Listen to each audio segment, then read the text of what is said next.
Hola, les doy la bienvenida al curso Laboratorio de Procesos Químicos que vamos a estar dictando durante el primer semestre, particularmente al módulo de absorción de azul de metileno en carbón activado, estudio termodinámico y cinético. Es un módulo en el cual les voy a estar acompañando durante una serie de semanas donde vamos a revisar los aspectos prácticos, los aspectos teóricos, los aspectos de ingeniería relacionados con los procesos de absorción de contaminantes en cuerpos líquidos. En los contenidos que tengo para compartir con ustedes están en la presente diapositiva. Primeramente vamos a revisar algunos conceptos generales relacionados con las operaciones de absorción, cuáles son sus características principales, cómo podemos entender los procesos de absorción, qué particularidades tienen los elementos que participan en un proceso de absorción, cuáles son los modelos teóricos que nos permiten comprender la forma en que se lleva a cabo el proceso y cómo podemos incidir sobre la eficiencia del mismo. Finalmente vamos a revisar un organigrama de cómo vamos a desarrollar el curso y van también a obtener desde esta presentación alguna de la literatura sugerida para que puedan profundizar en los aspectos que vamos a revisar. Bueno, mi nombre es Luis Arteaga, soy profesor del Departamento de Ingeniería en Maderas, de la carrera de Ingeniería Civil Química.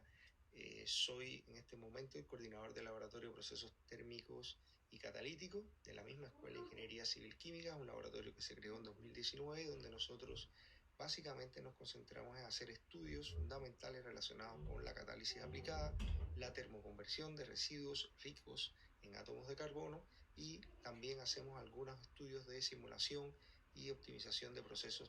químicos con especial énfasis en procesos térmicos y catalíticos. Para conocer un poco más de lo que hacemos en el grupo, las oportunidades de colaborar con nosotros, de hacer tesis, hacer prácticas y demás, pueden visitar la página web que tienen en esta diapositiva, o también, bueno, contactarse con mi persona a través de los datos de contacto que van a quedar aquí, que van a ser compartidos en la plataforma del curso. Los contaminantes. Bien, sabemos que la contaminación de cuerpos líquidos es uno de los problemas más acuciantes que nos ha tocado vivir como sociedad y que ha estado estrechamente relacionado con el desarrollo tecnológico que digamos, como especie hemos logrado llevar a cabo. Fundamentalmente, el tema que a nosotros nos atinge en esta práctica laboratorio tiene que ver con los contaminantes de cuerpos líquidos, pero fundamentalmente aquellos que son considerados colorantes, que provienen de la industria textil en gran medida y que solamente con pequeñas cantidades son capaces de generar un impacto notable sobre el entorno, sobre la salud de los ecosistemas, no solamente sobre la salud humana, sino también del ecosistema en general. Es un problema muy grave, es un problema que, a pesar de los avances que se ha tenido en los procesos de remediación de contaminación por este tipo de contaminantes, aún permanecen vigentes, y por tanto nosotros consideramos que era interesante que pudiéramos abarcar o estudiar algunos de los elementos que tienen que ver con cómo nosotros eliminamos contaminantes. El caso de estudio que tenemos en la práctica hoy es el azul de metileno, que es un colorante muy común que se encuentra en la industria textil. Es un colorante que, según la norma chilena 382, es considerado tóxico, de la clasificación 6, según el distintivo 2190, y que este colorante se ha estudiado extensivamente en la literatura diferentes alternativas para su eliminación, que van desde la degradación fotocatalítica, la ultrafiltración, los tratamientos biológicos y la absorción con carbones activados, diríamos que es una de las más difundidas por las características que tiene, que vamos a conocer más adelante. De hecho, recientemente se han reportado algunos estudios donde vinculan la degradación fotocatalítica junto a la absorción con carbones activados como dos métodos que pueden complementarse para incrementar la eficiencia en lo que sería la eliminación de contaminantes, y particularmente de azul de metileno. Ahora, si nosotros nos enfocamos particularmente en el proceso de absorción con carbones activados, no podemos perder de vista que la absorción es un proceso de acumulación de un soluto en la superficie de un sólido, y este soluto puede estar en una fase gaseosa, puede estar en una fase líquida, pero lo que no se puede obviar es que es un proceso netamente superficial en el cual está interviniendo, por ende, una sustancia que está en una fase líquida o gaseosa, como había dicho preliminarmente, que esta sustancia se conoce como adsorbato y va a estar interactuando con la superficie, que es la que se conoce como absorbente, para hasta que se retenga en dicha superficie. Y esa retención va a ser una función de la naturaleza de la sustancia que se va a absorber, la composición química de los sitios superficiales o las propiedades de los sitios superficiales, la cantidad de superficie disponible para que esto ocurra y también de los fenómenos de transferencia de masa desde el seno del cuerpo que contiene el contaminante, vamos a concentrarnos en este caso en el contaminante, hasta llegar a los sitios donde va a ocurrir la absorción. Por ende, este proceso diríamos que también involucra el efecto de parámetros como la temperatura y la presión, los cuales se relacionan con la velocidad a la que este contaminante se va a retener y la fuerza con la que se va a retener y también el límite hasta el cual la superficie es capaz de captar o permitir la absorción de estos contaminantes. Vamos a ver más adelante cómo es que se aborda esta temática desde el punto de vista teórico, cómo se puede cuantificar cada uno de estos fenómenos. Como tarea independiente de esta sección, les dejo lo que aparece en el recuadro. Se van a dar cuenta que durante la presentación van a aparecer ciertos recuadros con preguntas que le van a guiar en el estudio de la temática. Quiero en este punto hacer una acotación y decirle que en uno de los encuentros, o sea, los encuentros que le siguen a este, van ustedes a recibir una serie de evaluaciones que se van a hacer, que pueden ser test, pueden ser preguntas escritas, ejercicios de desarrollo, los cuales están estrechamente ligados a estas preguntas. Así que recomiendo enfáticamente que sigan las recomendaciones, traten de responder las preguntas que aparecen en estos recuadros a través de su estudio independiente y no van a tener ningún problema en, primero, apropiarse de los conocimientos objetivos de esta práctica y también de aprobar, lo cual es obviamente un requisito, este módulo de la... con respecto a los carbones activados, estamos hablando en este caso del adsorbente. Uno, si se revisita la literatura, desde los clásicos hasta los artículos más recientes de la temática, se puede encontrar que hay una cantidad de materiales base para desarrollar carbones activados tremendamente grande. Uno de los que más ha atraído en los últimos años es el uso de biomasa, sobre todo biomasa lignocelulósica residual.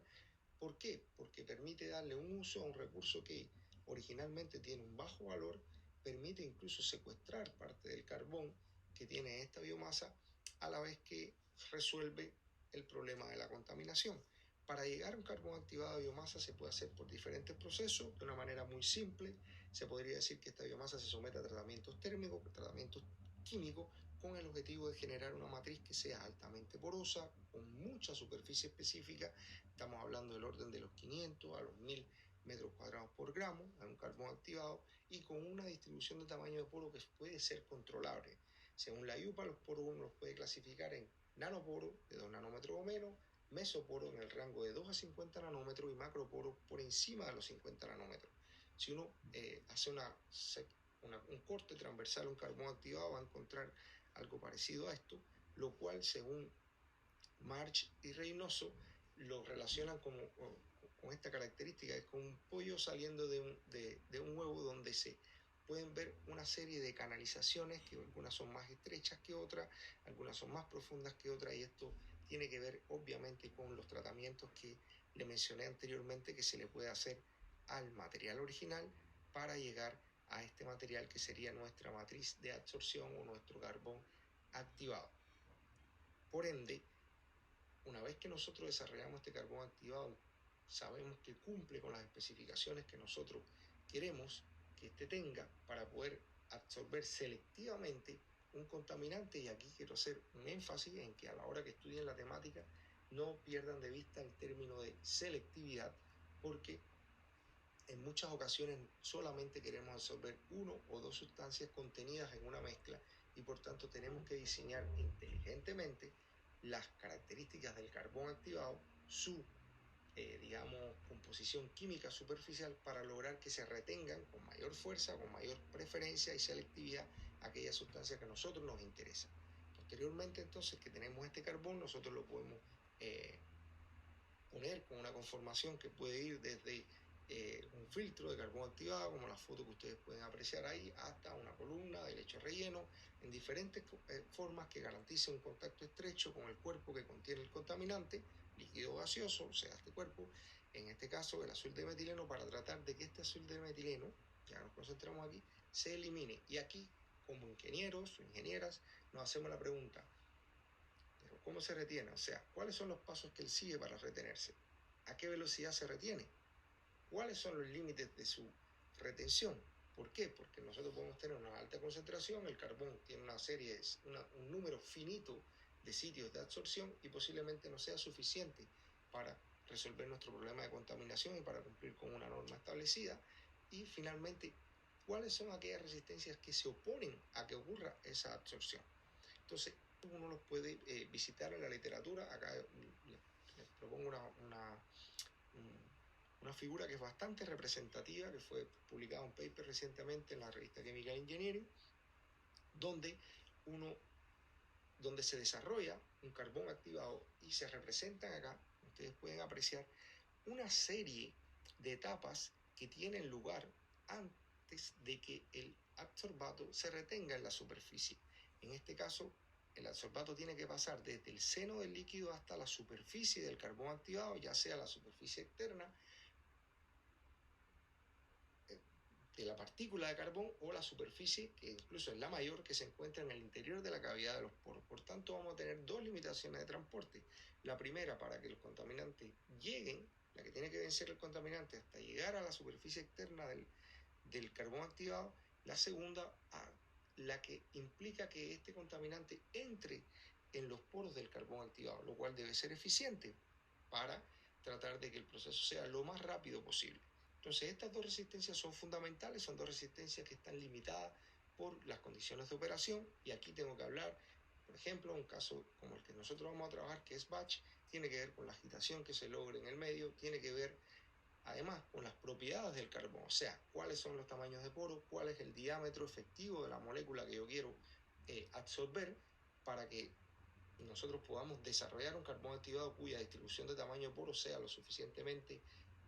adecuada para que esta molécula entre, minimizando las resistencias a la transferencia de masa, y todos estos elementos hay que tomarlo en consideración. Por tanto, parecería un proceso simple llegar a un carbón activado, pero es un proceso trabajoso, un proceso que implica muchos conocimientos desde el punto de vista científico. De hecho,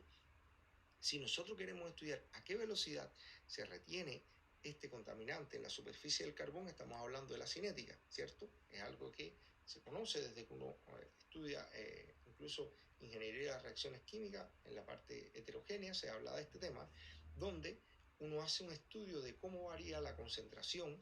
de adsorbato retenido en el tiempo, y a través de ciertos modelos matemáticos que vamos a visitar más adelante podemos hacer eh, una predicción de la velocidad a la que está ocurriendo el fenómeno, cuál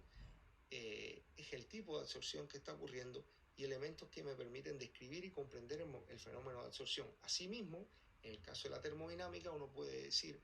o elucidar cuáles son aquellos modelos termodinámicos que me permiten describir el proceso. En este caso estamos hablando básicamente de las isotermas de absorción, que correlacionan la cantidad de material retenido versus la concentración de este que se encuentra en equilibrio. Recuerden que esto es un proceso de equilibrio que se establece entre la sustancia que está absorbida en la superficie y la sustancia que está en el seno del líquido. De hecho, si nosotros visitamos un paper que también se publicó recientemente sobre la temática, podemos encontrar que, en dependencia de las características del carbón activado, uno podría encontrar diferentes formas en que el azul de metileno se retiene en la superficie. Este paper, el cual les recomiendo su lectura, plantea que esto puede ocurrir por tres mecanismos diferentes, que puede estar relacionado con el establecimiento de enlaces de hidrógeno, la conjugación pp del el azul de metileno con los grupos funcionales en el carbón activado, y una interacción electrostática también entre los grupos carboxilo que tiene este carbón activado con el azul de metileno. Por lo cual podemos decir que es un mecanismo complejo, es un mecanismo que implica no solamente las características del azul de metileno, sino también del carbón activado y por tanto se mantiene vigente su estudio científico. Es por eso que es muy interesante que lo podamos ver nosotros acá en la asignatura de laboratorios de procesos. Ahora, si nosotros queremos, por ejemplo, comprender cuáles son los límites termodinámicos para que esto ocurra, tenemos que ir a los clásicos de la temática, como es el caso de Irving Langmuir, que fue el que desarrolló la reconocida isoterma de Langmuir que ustedes conocen desde el estudio de la asignatura físico-química, incluso también de la asignatura de transferencia de masa, de transferencia, reactores químicos. En este caso, Langmuir desarrolló una isoterma en 1916, donde él planteaba que la superficie, como premisas para poder hacer el desarrollo teórico de su postulado, que la superficie era uniforme, o sea, todos los sitios eran idénticos, que la absorción ocurría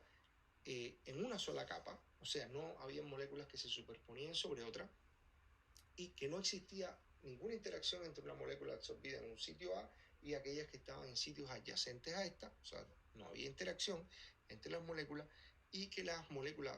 absorbidas y las desorbidas establecían un equilibrio termodinámico. Esto, visto desde el punto de vista matemático, lo que planteaba era, si nosotros tenemos una sola molécula que se absorbe en un sitio, esta va a ser la fracción de sitios ocupados. Por tanto,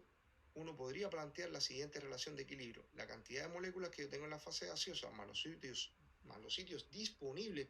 en la superficie va a establecer un equilibrio con los sitios que están ocupados por esta molécula. Si lo planteamos desde el punto de vista matemático, la expresión de equilibrio sería: la constante de equilibrio va a ser proporcional a los sitios que están ocupados,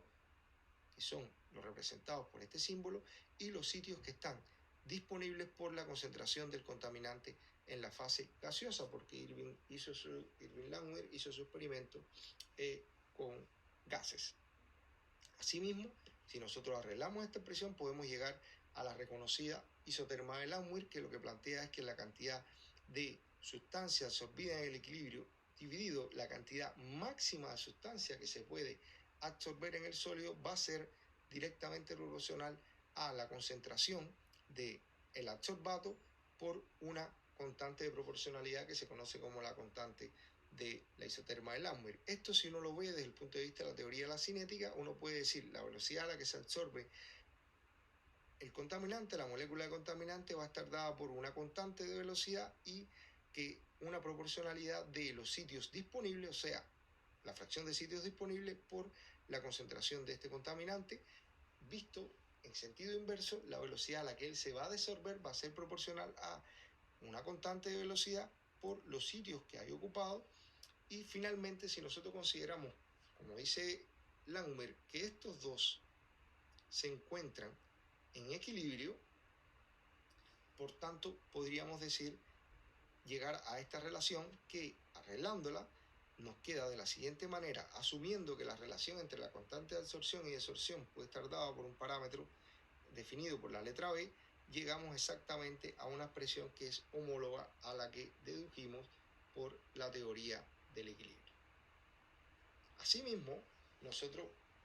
podemos decir que si estamos trabajando en una fase líquida, la concentración, en este caso sería la concentración en fase líquida, dada por ejemplo en miligramos por litro, y asumimos esto, podemos llegar a que la cantidad retenida en el equilibrio va a ser proporcional a la cantidad máxima que se puede retener, a la constante de Langmuir y a la concentración en el equilibrio del adsorbato. Esto, visto de manera gráfica, queda de la siguiente manera, y ustedes pueden visitar la literatura, es la forma que se va a encontrar más común para la isoterma de Langmuir, que si nosotros tomamos esta expresión y la linealizamos, nos queda de la siguiente forma. Una vez linealizada, nosotros graficamos este parámetro, 1 sobre la cantidad retenida en el equilibrio versus 1 sobre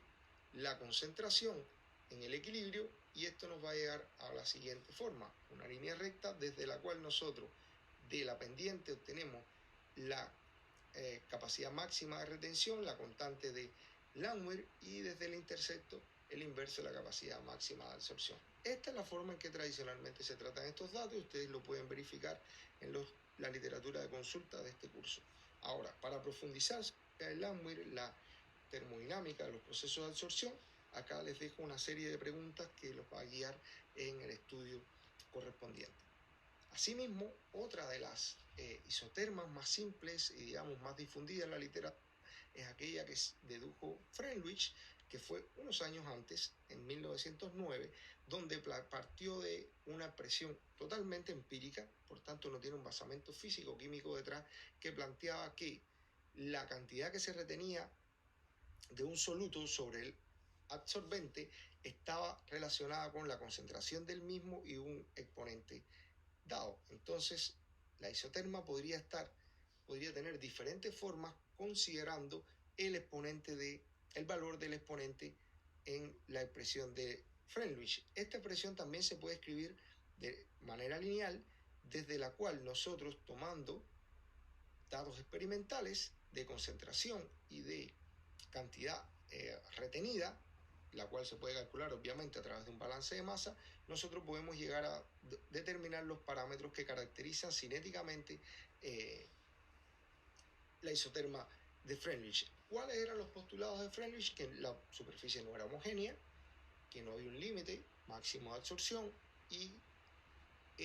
tenía la consistencia de una distribución exponencial de los centros activos. Esto es lo que planteaba la isoterma de Friedrich. Ahora, en la literatura también pueden encontrar otras isotermas comúnmente ocupadas, como es el caso de la isoterma de Temkin, y por tanto les recomiendo igualmente seguir estas sugerencias, investigar sobre estas temáticas que les recomiendo aquí en esta diapositiva para profundizar los aspectos que tienen que ver con el estudio termodinámico de la absorción de azul de metileno sobre carbones activados. En el caso del estudio cinético, para verificar la velocidad a la que ocurre el proceso de absorción, los modelos más comunes que uno se encuentra en la literatura son los modelos de pseudo primer y pseudo segundo orden. El caso del modelo de pseudo primer orden, también conocido como modelo de Lager-Green, aunque en la literatura se suele representar en la forma escrita posteriormente por Ho y Mackay, este modelo lo que plantea es lo siguiente, que la variación de la velocidad, o sea, la velocidad a la que se retiene el soluto sobre la superficie, o el adsorbato sobre la superficie del absorbente, es proporcional a su concentración en el equilibrio,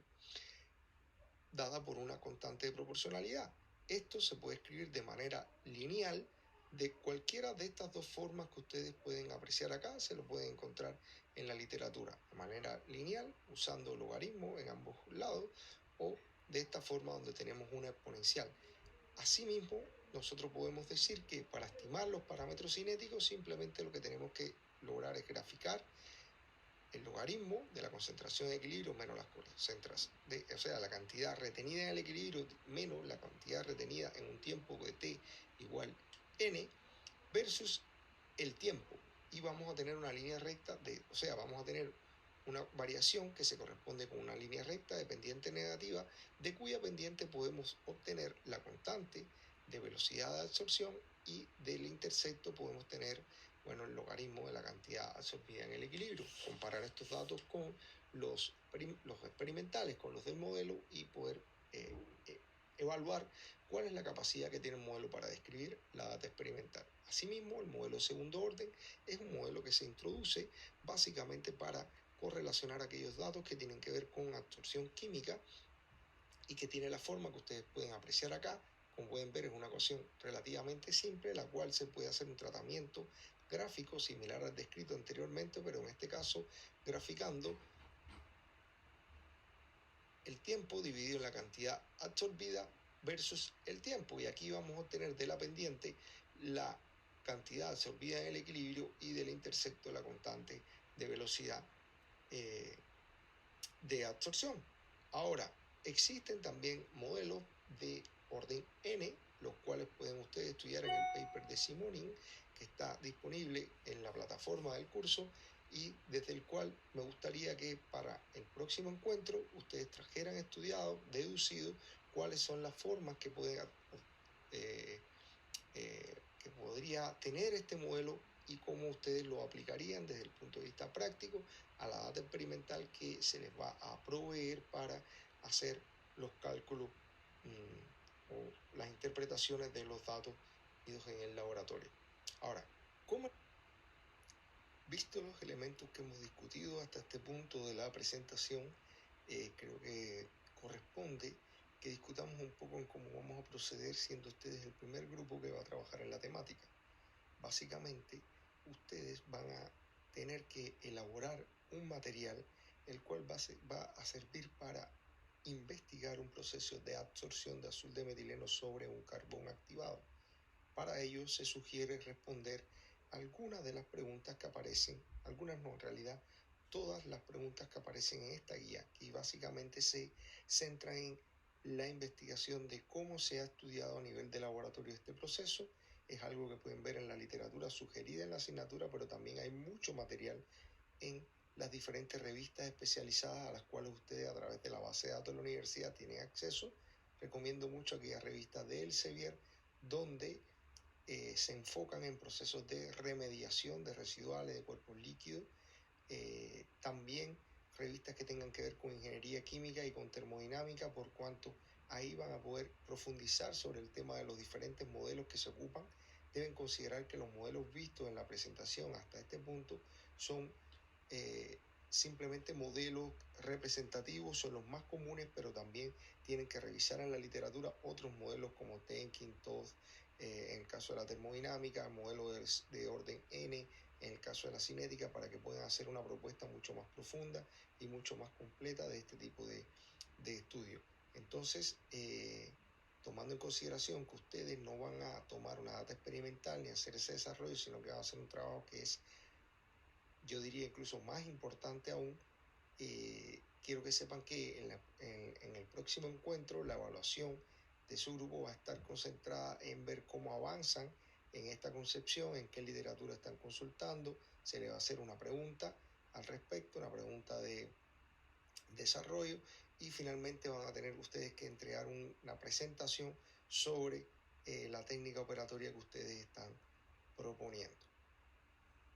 Van a tener que elaborar un informe, el cual yo les recomiendo que tenga la estructura que aparece acá, pero básicamente tienen que guiarse por las guías generales de la asignatura para desarrollar su